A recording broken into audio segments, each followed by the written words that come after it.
Hello बच्चों, good morning, नमस्ते। इग्नू के स्टडी सेंटर निर्माण कैंपस सुनाम में मैं डॉक्टर हरेंद्र कुमार आप सभी का हार्दिक स्वागत वंदन करता हूं, अभिनंदन करता हूं। बच्चों, आशा है आप सब कुशल मंगल होंगे और आपकी पढ़ाई जो है वो भी सही तरीके से, सही ढंग से चल रही होगी। बच्चों, आज मैं पुनः आपके सामने आया हूं अपने एक नए वीडियो लेक्चर के साथ, एक नई इकाई के साथ। इस इकाई में बच्चों हमने इकाई 9 रिपोर्टाज और उसमें विशेषकर एकलव्य के जो नोट्स हैं उसके बारे में हमने पढ़ना है। तो इसका एक बार कोर्स कोड देख लीजिए। कोर्स कोड BHDLA 138 की यूनिट इकाई 9 रिपोर्टाज एकलव्य के नोट्स। इस इकाई में बच्चों हमने रिपोर्टाज क्या होता है उसके बारे में पढ़ना है। रिपोर्टाज लेखन की विशेषताएं हमने जाननी हैं, जैसे कथात्मक प्रस्तुति हो गई, ऐतिहासिकता हो गया इत्यादि। रिपोर्टाज लेखन में जो फणीश्वर नाथ रेणु जी हैं उनकी भूमिका के बारे में हमने पढ़ना है और एकलव्य के जो नोट्स हैं उसका विश्लेषण और उसका सारांश और उसकी भाषा शैली भी मैं आप लोगों को बताने की, समझाने की कोशिश करूंगा। बेटे, यहाँ पर एकलव्य के नोट्स जो हैं वो पूरे पढ़ने संभव नहीं हो पाएंगे, क्योंकि वीडियो की एक सीमा होती है और उसी सीमा के भीतर रहकर ही हमें कार्य करना पड़ता है। और अगर बहुत बड़ी वीडियो हो जाएगी तो वो भी आप लोगों के लिए ही बहुत मुश्किल होती है। आप लोगों को आपके बहुत मैसेजेस आते हैं कि सर वीडियो बहुत लंबा हो गया है, उसे डाउनलोड करने में या शेयर करने में मुश्किल होती है। तो आपने ध्यान रखना है बेटे कि हम लोग अच्छे से, आप लोगों ने पढ़ाई करनी है और बात को समझना है। तो आइए शुरू करते हैं। रिपोर्टाज। रिपोर्टाज एक विदेशी शब्द है। रिपोर्टाज क्या है बेटे? एक विदेशी शब्द है जिसे फ्रेंच भाषा से हिंदी में ले लिया गया है। किसी घटना को अपनी मानसिक छवि में ढालते हुए उसे प्रस्तुत कर देना या मूर्त कर देना ही दरअसल रिपोर्टाज की प्रमुख विशेषता होती है।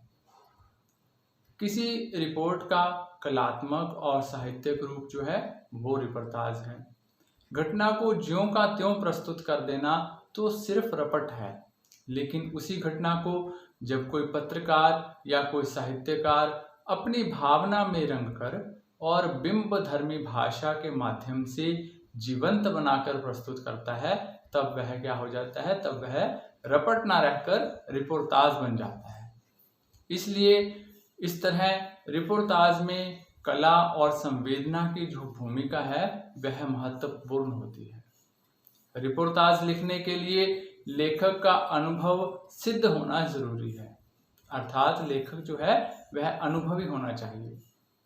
तो कहने का भाव क्या है बेटे? कहने का तात्पर्य क्या है कि लेखक के लिए घटना का प्रत्यक्षदर्शी होना आवश्यक है। जिस घटना के बारे में, जिस बात के बारे में वह अपना रिपोर्टाज लिख रहा है उसका प्रत्यक्षदर्शी होना तो लेखक का आवश्यक है। घर बैठे कल्पना के सहारे किसी घटना को प्रस्तुत कर देना यह रिपोर्टाज नहीं कहलाता। ठीक है? तो जो लेखक ने खुद देखा हो, खुद भोगा हो, उसी पर वह रिपोर्टाज लिखता है। हिंदी में बेटे रिपोर्टाज लेखन की जो शुरुआत है वो 1940 के आसपास हुई है। तब से लेकर आज तक इसका विकास जो है वो तेजी से हो रहा है। कुछ नाम आपको बताना चाहूँगा जिन्होंने बहुत अच्छे और महत्वपूर्ण रिपोर्टाज लिखे हैं। उनमें पहला नाम देखिए आप, रांघे राघव जी हो गया, प्रकाश चंद्र गुप्त जी हो गए, अमृत राय हो गए, प्रभाकर माचवे हो गए, फणीश्वर नाथ रेणु जी हो गए, ठाकुर प्रसाद सिंह हो गए। तो ये सब वो लोग हैं जिन्होंने बहुत ही महत्वपूर्ण और बहुत ही अच्छे सशक्त रिपोर्टाज लिखे हैं। ऐसे ही वे लड़ेंगे हजार साल शिव सागर मिश्र का है, युद्ध यात्रा धर्मवीर भारती का है, जुलूस रुका है विवेकी राय जी का, ऋणजल धनजल नेपाली क्रांति कथा, श्रुत अश्रुत पूर्व ये रेणु जी के हैं आदि। यह सब जो मैंने नाम आपको बताए, यह सब जो रिपोर्टाज हैं वह बहुत चर्चित रहे हैं, बहुत चर्चित रिपोर्टाज रहे हैं। तो आगे बेटे बात करते हैं एकलव्य के नोट्स की।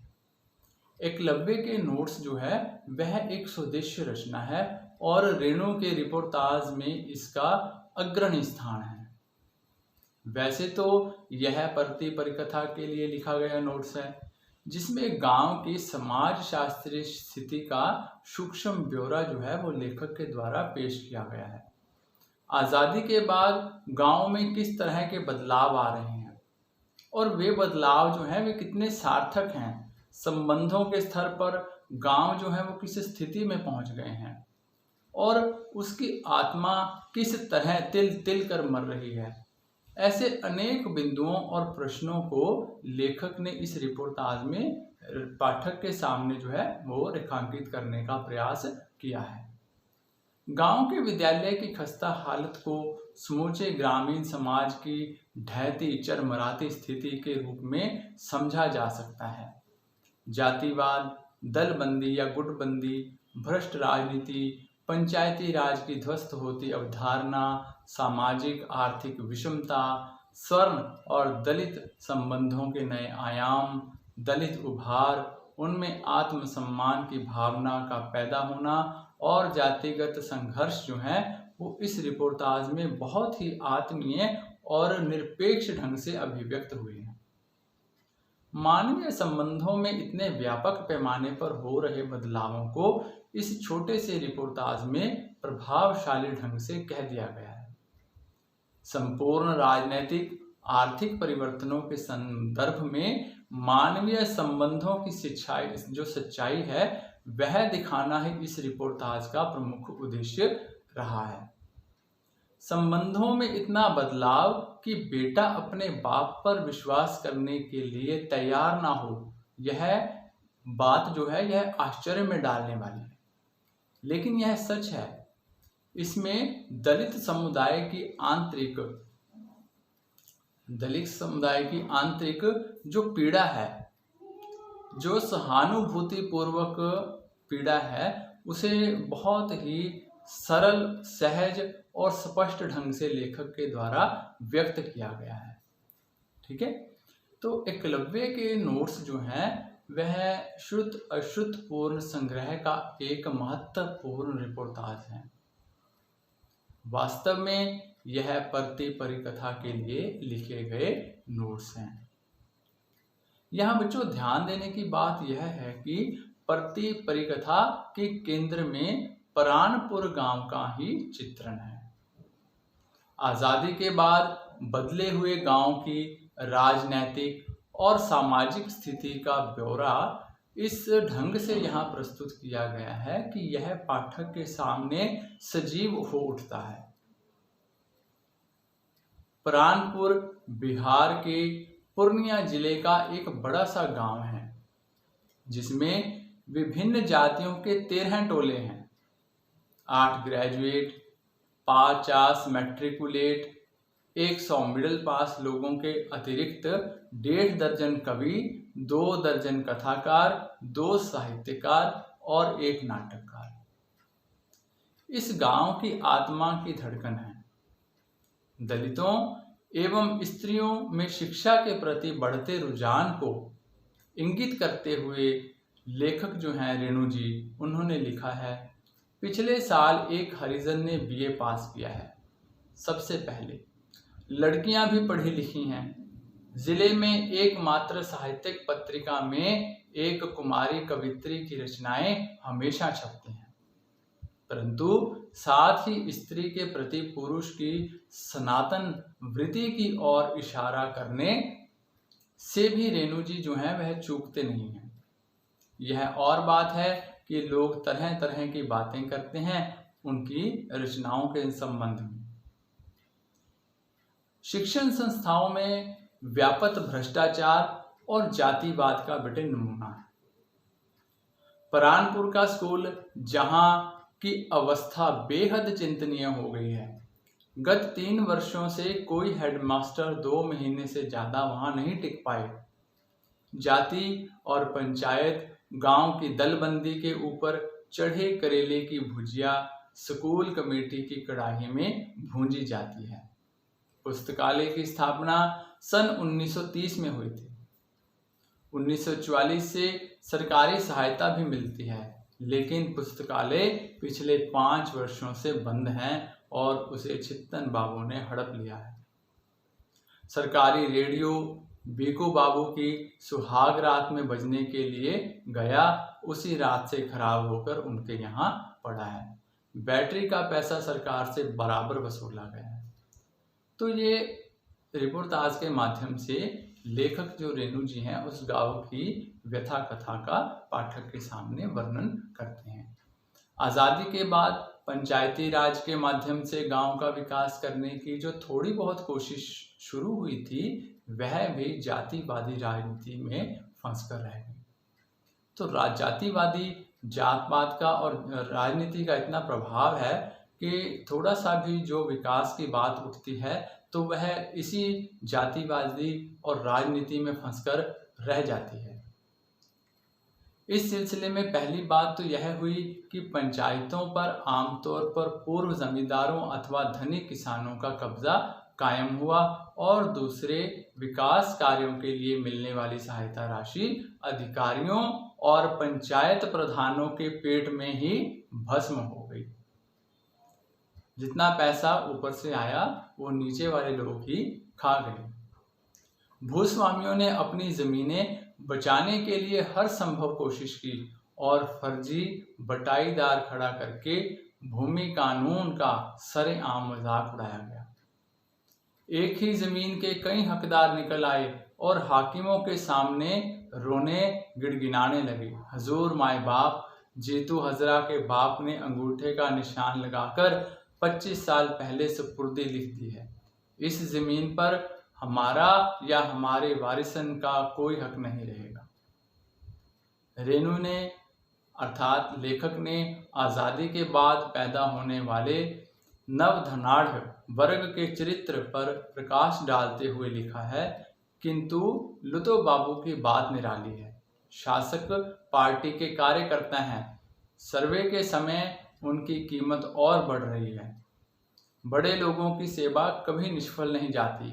5 साल तक थाना कमेटी के नेताजी का बिस्तर यूं ही नहीं ढोया है लुत्तो बाबू ने। और अब हालत यह है कि जमीन लेनी है तो जय बोलो लुत्तो बाबू। लुत्तो बाबू इसी वर्ग के हैं। इसमें वे लोग हैं जिन्होंने आज़ादी के बाद जमींदारों के बराबर अपनी हैसियत कायम की, अर्थात धनी किसान, और वे भी जो नेताओं की चापलूसी करते करते अपनी सामाजिक आर्थिक स्थिति जो है सुदृढ़ करने में सफल हो गए। नेताओं की चमचागिरी की और खुद अमीर बनकर बैठ गए। रेणु ने अपनी रचनाओं में जातिवाद और भ्रष्टाचार और इनसे पैदा होने वाली विकृतियों को अधिक स्थान दिया है। उन्होंने इसके बारे में अधिक लिखा है। तत्कालीन स्थितियों में यह स्वाभाविक था और लेखक की अपनी ईमानदारी जो उसकी थी, उसकी कोशिश भी थी। दलित चेतना के उभार को भी लेखक ने अपनी रचनाओं में विशेष महत्व दिया है। एकलव्य के नोट्स दलितों में आई चेतना और अधिकारों के प्रति सतर्क सृष्टि का परिचायक है। उनमें यह समझ विकसित हुई है कि स्वर्ण उनके साथ भेदभाव करते हैं, इसलिए वे अब बराबरी के लिए संघर्ष करने की स्थिति में तैयार दिखते हैं। दलित वर्ग को हर तरह से मर्दित करते हुए रखा गया है। नाटक मंडली के लिए प्रत्येक वर्ष खलिहान पर चंदा काट लेते हैं। मालिक लोग लेकिन कभी द्वारपाल, सैनिक अथवा दूत का पार्ट छोड़कर अच्छा पार्ट मानो हीरो का पार्ट नहीं दिया स्वर्ण टोली के लोगों ने। अब यह अलग बात है कि अपने इस कार्य के लिए स्वर्णों ने तमाम तर्क जो है वह गढ़ रखे हैं। उनका एक जबरदस्त तर्क यह है कि नाटक में जितना पाठ लिखा है उससे ज्यादा लोगों को कैसे दिया। लेकिन यहाँ तो मूल समस्या भूमिका के बंटवारे को लेकर है। हीरो का पार्ट स्वर्ण टोली के हिस्से ही हमेशा क्यों रहे? कभी वह दलितों के हिस्से में क्यों नहीं जाता? दलितों को शिकायत इस असामान्य वितरण या पक्षपात या ऊंच नीच के भेदभाव को लेकर है। लिहाजा स्वर्णों द्वारा आविष्कार प्रेम कुमार दीवाना के नाटक प्यार का बाजार को वंचित करने के लिए दलित अपने बल भरोसे तैयार हो जाते हैं। दलित नाटक समाज वाले जब स्वर्ण टोली से पर्दा पोशाक लेकर चले गए तो मालूम हुआ कि अब वे पर्दा पोशाक लौटाकर नहीं देंगे।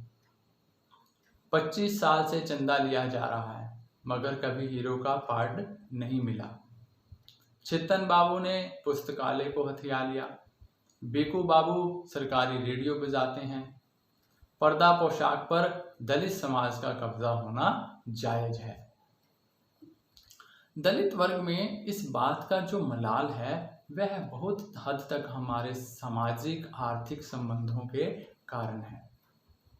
श्रेष्ठता की जो भावना है उसके कारण जो है स्वर्णों ने हीरो, मंत्री, सेनापति जैसी भूमिकाएं अपने पास रख लीं और सदा से सेवक की भूमिका में रहते आए दलितों को दूत, चपड़ासी, किसाई और मदारी का रोल थमा दिया।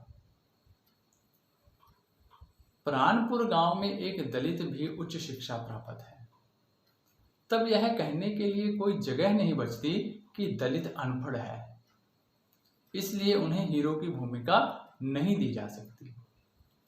गांव के जीवन में कुछ नई चीजें आने से पारंपरिक संबंधों पर भी असर पड़ता है। इन्हीं में से एक है सर्वे। सर्वे ने कुछ नए शब्द दिए जैसे किशतवार, मुरब्बा, तनाजा, स्टीक इत्यादि। गांव का बच्चा बच्चा जो है वो पक्की गवाही देना सीख गया है।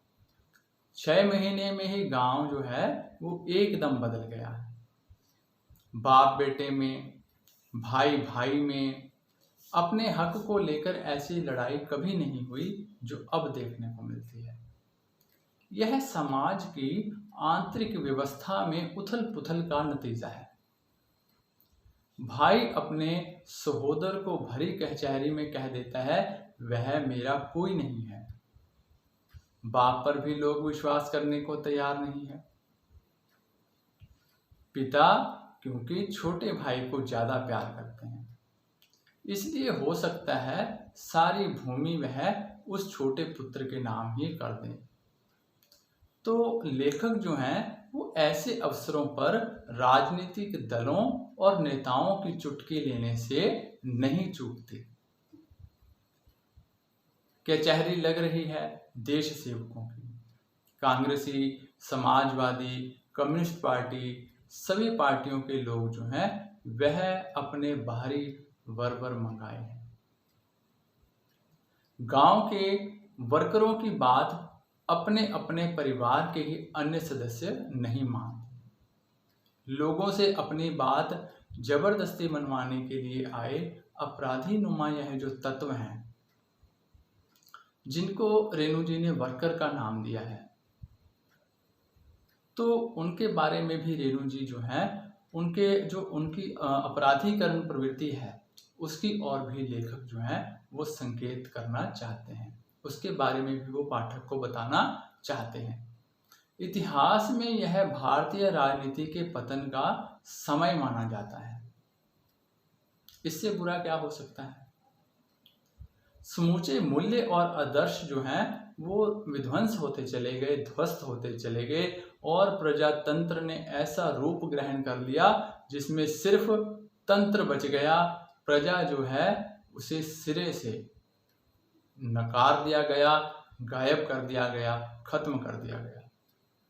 एकलव्य के नोट्स के अंत में दलितों और सवर्णों के बीच होने वाली कशमकश को भी लेखक ने रेखांकित किया है।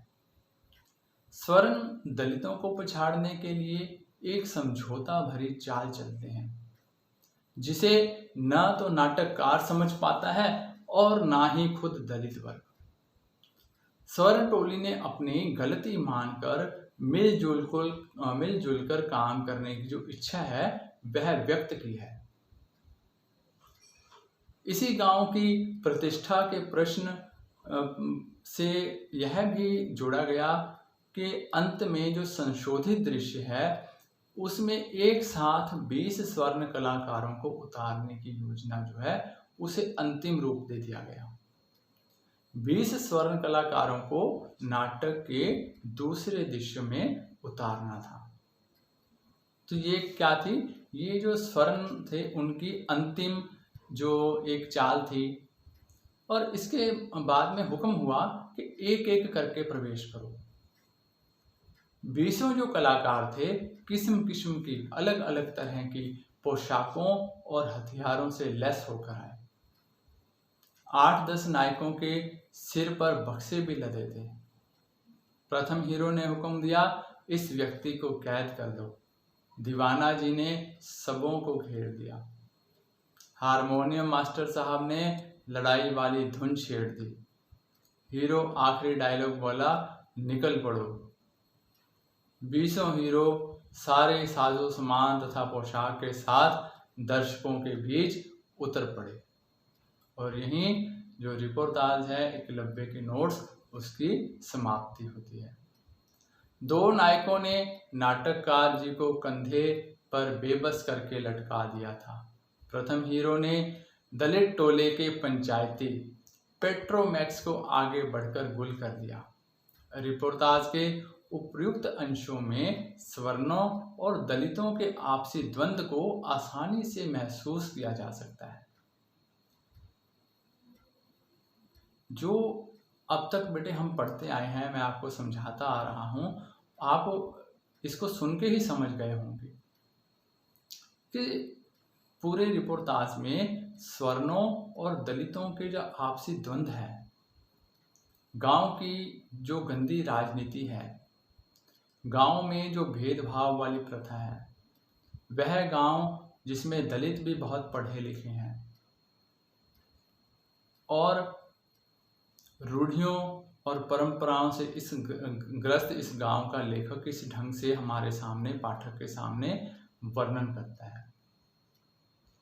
और इसको पढ़ते हुए हम सवर्णों और दलितों के आपसी द्वंद्व को जो है वह आसानी से हम लोग महसूस कर सकते हैं, समझ सकते हैं। आज़ादी के बाद दलितों में आत्मसम्मान की जो भावना जगी और साथ ही अपने अधिकारों के प्रति जो जागरूकता बढ़ी, उससे सवर्णों में एक तरह की बेचैनी का जो भाव है वह पैदा हुआ।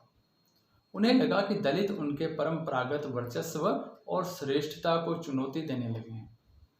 ऐसी स्थिति में सवर्णों ने तमाम तरह की चालाकियों से काम लेना शुरू किया और कहीं कहीं उन्होंने दलितों को पछाड़ भी दिया। वैसे बदली हुई परिस्थितियों में स्वर्ण दलितों को सीधी टक्कर देने के बजाय पीछे से वार करने में अपने कौशल का प्रयोग जो है वो करते रहेंगे। रेणु जी के इस रिपोर्टाज में जिस नाटक के आयोजन का जिक्र किया है उसमें सामाजिक विषमता और द्वंद्व का जो संकेत है वह स्पष्ट दिखाई देता है।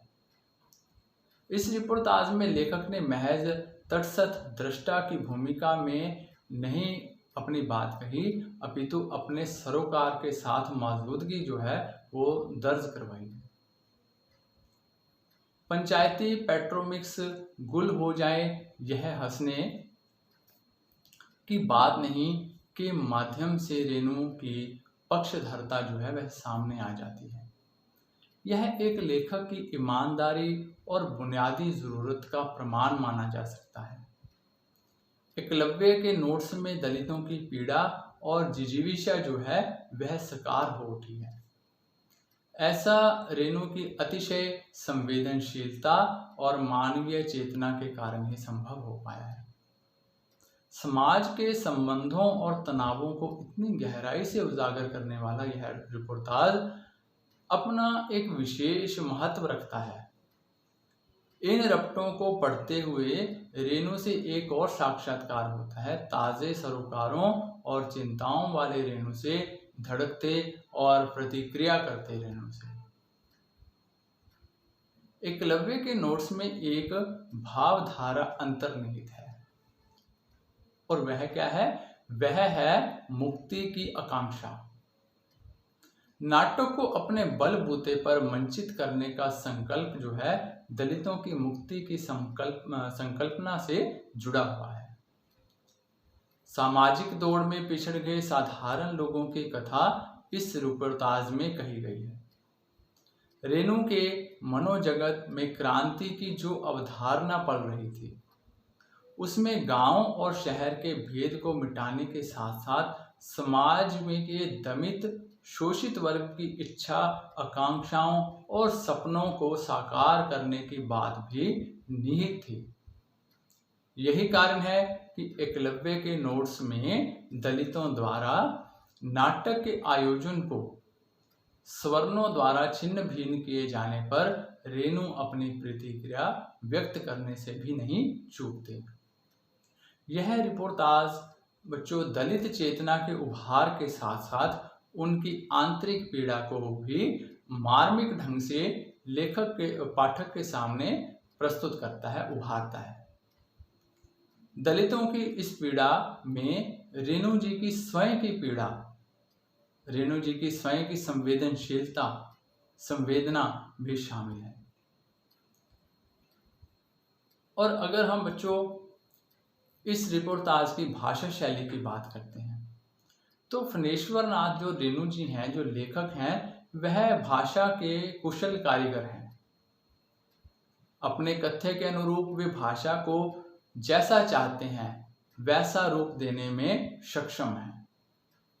मैला अंचल और प्रति परिकथा जैसे उपन्यासों में रेणु ने अपनी भाषिक क्षमता जो है उसका भरपूर परिचय दिया है। इनमें मिथिला की अमराइयों में कोयल की मीठी तान प्रायः सुन पड़ती है। रेणु की भाषा में वह समूचा प्रांतर होता है कोई विशेष स्थान या स्थान की भाषा बोलता दिखाई पड़ता है, जिसे उन्होंने अपने कथ्य का माध्यम बनाया है। आंचलिकता रेणु के भाषा की प्रमुख विशेषता है।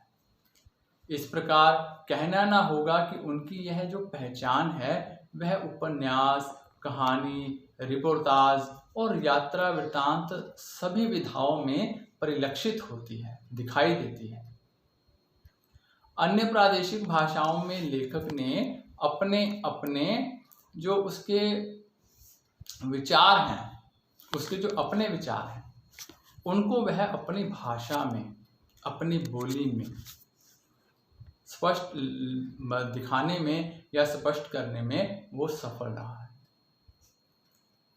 तो अगर बच्चों हम इस रिपोर्टाज एकलव्य के नोट्स के कुछ सारांश की बात करेंगे कि इसका सारांश क्या होगा, है ना, तो उसके बारे में अगर हम बात करें तो मैं आपको थोड़ा सा बता देना चाहता हूँ कि एकलव्य के जो ये नोट्स हैं, ये जो रिपोर्टाज है, यह फणेश्वर नाथ रेणु जी का एक महत्वपूर्ण और सारगर्भित रिपोर्टाज है। इसमें उन्होंने सदियों से जो शोषित है, पीड़ित है, कौन, दलित समुदाय, उसकी राजनैतिक स्थिति कैसी है, उसकी सामाजिक स्थिति कैसी है, इस स्थिति को, इस चेतना को व्यक्त करने का प्रयास किया है। इस रिपोर्टाज में रेणु जी ने यह भी दिखाने की कोशिश की है या पाठक को यह भी बताने की कोशिश की है कि दलित में आ रहे स्वाभिमान की भावना एवं अस्तित्व और पहचान के लिए निरंतर प्रत्ययनशील रहने के कारण स्वर्ण समाज में एक तरह की बेचैनी का भाव जो है वह अब दिखाई देने लगा है, जिस पर सवर्णों का परंपरा से प्राप्त अधिकार बना हुआ है। आज़ादी के बाद उन पर दलितों की बढ़ती दावेदारी सवर्णों की बेचैनी का प्रमुख कारण है। शिक्षा हो, राजनीति हो या प्रशासन में उच्च जातियों का जो वर्चस्व बना हुआ है, उसे दलितों ने कड़ी चुनौती देनी शुरू कर दी है। दलित समुदायों के लोगों ने इन वर्जित क्षेत्रों में जैसे जैसे घुसपैठ करना शुरू किया, वैसे वैसे स्वर्ण जातियों के साथ उनका टकराव जो है वो भी निरंतर बढ़ता हुआ दिखाई दिया है। इस प्रकार सवर्णों के एकाधिकार और प्रभुत्व को दलितों की तरफ से जो चुनौती मिल रही है, उससे इन दोनों समाजों के बीच, दलित समाज और स्वर्ण समाज, जो राजनैतिक स्तर पर या सामाजिक स्तर पर दूरियां भी जो हैं वो बढ़ी हैं। दोनों जो गुट हैं, चाहे दलित समाज है या स्वर्ण समाज है, उनमें ये जो दूरियां हैं वो निरंतर बढ़ती ही जा रही हैं। जहां एक तरफ दलितों ने अपनी अस्मिता और अधिकार को लेकर जागरूकता दिखाई है या उनमें यह जागरूकता आई है, वहीं दूसरी ओर स्वर्ण जो हैं अपने एकाधिकार और अपने प्रभुत्व को लेकर चिंतित और बेचैन है। वर्चस्व की इस लड़ाई के सूत्र जो हैं एकलव्य के नोट्स में निहित हैं। लेखक फणीश्वर नाथ रेणु जी दलितों, उपेक्षितों और स्त्रियों के प्रति बेहद संवेदनशील लेखक हैं। बच्चों, इस रिपोर्टाज का एक दूसरा कथ्य है समाज के धनी संपन्न वर्गों, अधिकारियों तथा राजनेताओं द्वारा समाज का शोषण। यह शोषण जो पीढ़ियों से चलता आ रहा है, यह शोषण जिसके कुछ अंश, कुछ रूप जो हैं आज भी देखने को मिल जाते हैं। इस शोषण में सबकी मिली भगत है। विद्यालय या पुस्तकालय की स्थापना से लेकर भूदान, भूमिदान जिसे हम कहते हैं, जैसे समाज कल्याण की जो योजनाओं के क्रियान्वयन के सर्वत्र भ्रष्टाचार का प्रकोप है। रेणु जी इसे चित्रात्मक ढंग से पात्रों और संवादों के माध्यम से उजागर करते हैं। मैंने बेटे आपको मेरे कुछ वीडियो लेक्चर्स में पहले भी बताया है कि जो लेखक है,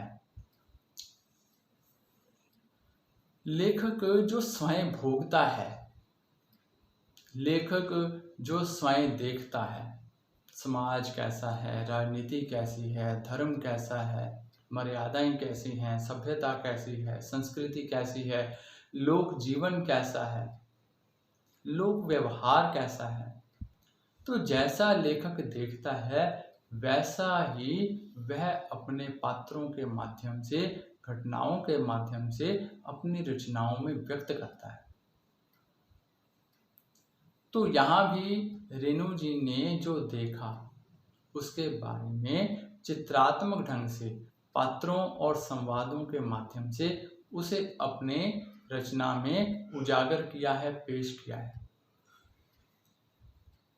रिपोर्टाज का जो तीसरा कथा सूत्र है वह है बेटे सेमल वेतन और एकलव्य जी का मुर्गी पालन। रेणु जी की पर्यावरण संबंधी चिंता, लेखकीय वृत्ति की निरर्थकता, साम्यवाद का विस्तार इत्यादि, ये सब प्रकरण क्या है, नाटकीय रूप से उभरे हैं, सामने आए हैं। तो बात यह है कि जो यह एकलव्य के नोट्स रिपोर्टाज है, यह रेणु जी का एक सफल रिपोर्टाज जो है वो माना जा सकता है। तो इस वीडियो लेक्चर के माध्यम से बेटे मैंने आप लोगों को ये बताया कि रिपोर्टाज क्या होता है, और मुझे आशा है कि आप इस वीडियो को सुनकर यह समझ गए होंगे, यह आपको भली भांति ज्ञात हो गया होगा कि रिपोर्टाज विधा क्या है, और उसमें विशेषकर जो एकलव्य के नोट्स हैं वो क्या है।